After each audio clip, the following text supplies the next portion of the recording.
probably the top sports story of the summer so far, and that is Caitlyn Clark playing for the Indiana Fever. Yesterday, huge game. First time playing against the Phoenix Mercury, which features Diana Taurasi.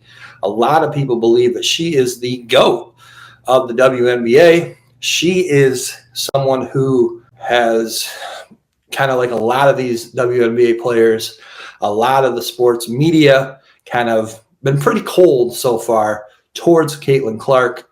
Certainly some jealousy going on in the league. There was a really nice exchange, though, between Diana Taurasi and Caitlyn Clark during the game yesterday.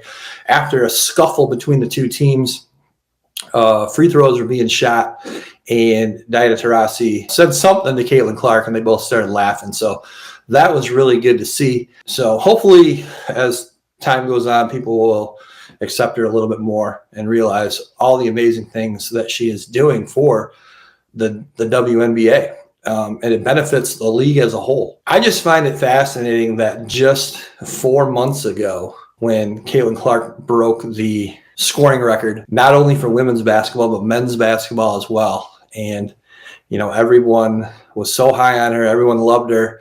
And then it just changes all of a sudden now that she's, in the WNBA. A lot of people are very upset that she was left off the Olympic roster. My take on that is, I believe to be on that roster, you definitely have to be one of the 12 best players in the country. I do think Caitlyn Clark is that. I know a lot of people argue, think of all the economic benefits to having Caitlyn Clark on the team. Jersey sales, obviously more people are going to watch the games. Great opportunity to grow the women's game. And I get all that. I agree with all that. But I still think, to be fair, she's still got to be, one of the 12 best players. And I believe that she is. But anyway, yesterday, big game. A lot of hype surrounding that game just because, again, Caitlyn's first game against Diana Taurasi.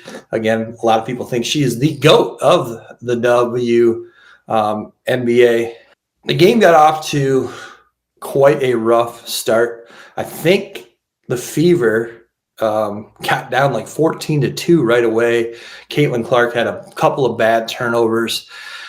Turnovers is one of the things that people, try to knock her down on. She does have quite a few turnovers, probably leading the league in turnovers, I'm guessing. But, she plays fast. She is so good in transition. She is always moving the ball with her head up, looking to advance the ball down the floor. A lot of these turnovers actually aren't even her fault. To where she's, advancing the ball up the floor in transition, and one of her teammates fumbles the ball and it goes out of bounds. Well, that's still a turnover for Caitlyn Clark. A lot of those, like I said, aren't necessarily her fault. It kind of reminds me of one of my favorite movies of all time. It goes back to when I was in middle school. Speaking of Caitlyn Clark breaking the scoring record, the men's record was held by Pistol Pete Maravich. And there's a movie out there about Pistol Pete Maravich. It's called The Birth of a Legend. And it's about his 8th grade year. He was up on the varsity team as an 8th grader. And one of his first games, he makes a behind-the-back pass, beautiful pass, right to one of his teammates and just fumbles the ball. And again, turnover for Pistol Pete. His coach is yelling at him, "Why are you going behind the back?" Blah, blah, blah, blah, blah. The pass was perfect. The teammate was wide open, hit him right in the hands, and he couldn't handle the pass. So I think that reminds me a lot of these turnovers that we're seeing Caitlyn Clark have so far this season. She hasn't shot the ball particularly well. Yesterday, she was only 2 for 10 from three-point land, and that's kind of her thing, right? Shooting threes. But I think the fact that she can impact the game in so many other ways shows how great of a player she really is. She almost had a triple-double, 15 points, 9 rebounds, 12 assists. So 1 rebound shy of a triple-double. No rookie in the history of the WNBA has ever had a triple-double. So, great game despite not shooting. She was able to impact the game in other ways. She was able to find her teammates and easy scoring opportunities for them. So, again, sign of a great player. when you can figure out other ways to impact the game when you're not maybe doing what you normally do well, which is shoot the ball. So she definitely needs to get a lot better on defense. I think that was one thing that was obvious even in college when she was playing for the University of Iowa.